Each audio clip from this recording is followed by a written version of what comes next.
बायनिखौनो दोननो जागा गैया जानो खान्थि गैया जों मा बैसा जानो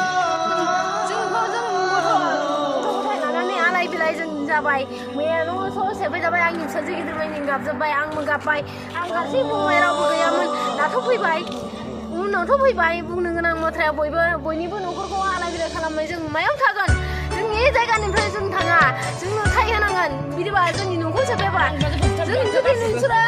नोंसोरो जुदि बिदि पाहाराव थांनो मोनबा जों सेफायनो मोनबा फरेस्टार जानो मोनबा नोंसोरनि गोसोआव मा मोनगौमोन गोसोआव मा सानदों गाज्रि मोनदों मोजां मोनदों दुखु नाङाखै नोंथांमोना दुखु नाङाखै ओरैबायदि बाथ्रा बुंनो आङो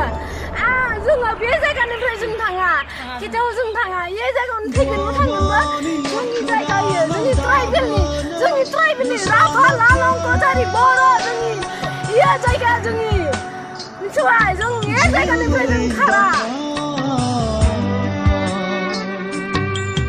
दावखा बिदै जोमै दाखा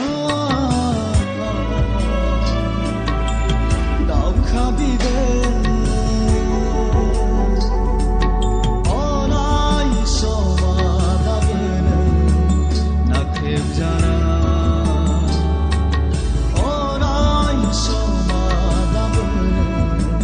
नासयजाना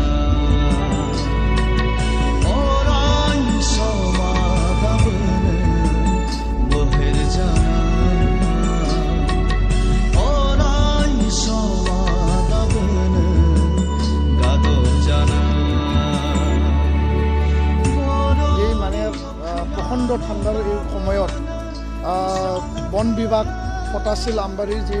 পিট অফিচ আছে তাৰ পৰা বন কৰ্মী আৰু বিষয়াসকলে আহি পেলাই এই যি বৰচুক নলপাৰা অঞ্চলত বসবাস কৰি থকা ৪৫টা ঘৰ ট্ৰাইবেল আৰু বড়ো জনগোষ্ঠীৰ এই বসতি প্ৰধান বা এই বসবাস কৰি থকা ঘৰবিলাকক কোনো নটিচ নিদিয়াকৈ কোনো আগজাননী নিদিয়াকৈ আৰু কোনো তেনেকুৱা ইনফৰ্মেশ্যন নিদিয়াকৈ তেওঁলোকে ভাঙি চুৰমাৰ কৰি থৈ যায় আৰু তেওঁলোকক ঘৰ বাৰী লণ্ডভণ্ড কৰি থৈ যায় আৰু কোনো সকলো ধন সম্পত্তিবিলাক নষ্ট কৰি থৈ যায় আৰু এভিকশ্যন কৰি পেলাই তেওঁলোকক ইয়াৰ পৰা গুচি যাব লাগে বুলি তেওঁলোকে ধমকি দি গৈছে তো আমি আচৰিত পাইছোঁ আৰু বন বিভাগৰ এই যি অতি ঘৃণনীয় যি কাম অতি ঘৃণনীয় যিখিনি তেওঁলোকে ইয়াত বৰ্বৰ অত্যাচাৰভাৱে এই কাণ্ডটো কৰিলে তাৰ কাৰণে নিখিল বড়ো ছাত্ৰ সন্থাই বন বিভাগ অসমক আমি তীব্ৰ ভাষাৰে আমি গৰিহণা দিছোঁ নিন্দা দিছোঁ আৰু আমি সকীয়াই দিছোঁ যে কোনো কাৰণত জনজাতিৰ লোকসকল বা বড়ো লোকসকল এই অঞ্চলৰ পৰা কোনো কাৰণত নাযায় কাৰণ এই অঞ্চলত তেওঁলোকে দীঘলীয়া সময়ৰ পৰা বসবাস কৰি আছে আৰু এটা NGOয়ে তেওঁলোকক সেই ভূমিখিনি তেওঁলোকক দান কৰিছিল আৰু দান কৰি পেলাই তেওঁলোকে ইয়াত বসবাস কৰি আছে তো ইয়াৰ কাৰণে অসম চৰকাৰৰ মুখ্যমন্ত্ৰী ডাঙৰীয়াক আমি আজি আহ্বান জনাব বিচাৰিছোঁ যে এই অসমত ভূমিপুত্ৰ বড়োসকলে বুৰঞ্জী ইতিহাস ঢুকি নোপোৱাৰ দিনৰ পৰা আমি ইয়াত বসবাস কৰি আছোঁ আমাক ভূমিপুত্ৰ বুলি কোৱা হয় জনজাতি আমাক খিলঞ্জীয়া বুলি কোৱা হয় আৰু মুখ্যমন্ত্ৰী ডাঙৰীয়াক এটা আশ্বাস আমাক দি থৈছে যে কোনো কাৰণত জনজাতি লোকসকলক বড়ো লোকসকলক কোনো কাৰণত উচ্ছেদ কৰা নহয় আৰু তেওঁলোকে অসমৰ ভূমিপুত্ৰ হৈ তেওঁলোকে ইয়াত থকাৰ অধিকাৰ আছে সেই কথাটো তেওঁ অলৰেডি কৈ থৈছে তৎসত্ত্বেও বন বিভাগে আহি পেলাই আজি এই যি কৰ্মকাণ্ড কৰিলে সেইটো আমি কোনো কাৰণত ইলিগেল হয় সেই মানুহখিনিওতো ইলিগেল তো আমি ক'ব বিচাৰোঁ যে ইয়াত বসবাস কৰা সকলোকে অধিকাৰ দিব লাগে কোনো কাৰণত যাতে কোনো মানুহ হাৰাশাস্তি নিদিয়ে আৰু কোনো কাৰণত এনেকুৱা হাৰাশাস্তি আৰু যাতে ভৱিষ্যত নহয় তাৰ কাৰণে আমি চৰকাৰক সকীয়াই দিছোঁ আৰু আমি দাবী জনাইছোঁ যে চৰকাৰে যথোপযুক্ত ব্যৱস্থা ল'ব লাগে আৰু সংস্থাপনৰ ব্যৱস্থা কৰিব লাগে আৰু ইয়াত স্থায়ীভাৱে তেখেতসকলক সংস্থাপনৰ কাৰণে চৰকাৰে কাম কৰিব লাগে এইটোকে আমি আজি ইয়াত দাবী জনাইছোঁ ইয়াত এটা কমিউনেল ষড়যন্ত্ৰ আছে বুলি আমি ক'ব বিচাৰোঁ ইয়াত বিভিন্ন জাতি জনগোষ্ঠী আছে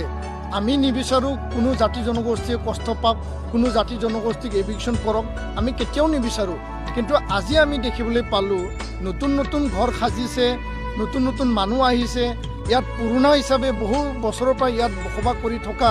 এই ৪৫টা ঘৰ বড়ো সম্প্ৰদায়ৰ ট্ৰাইবেল জনগোষ্ঠীৰ এই মানুহখিনিকে যে বন বিভাগৰ পৰা উচ্ছেদ অভিযান চলালে ঘৰ বাৰী মানে ভাঙি তহিলং কৰিলে তাৰ মানে ইয়াত কিবা এটা কমিউনেল এটা মানে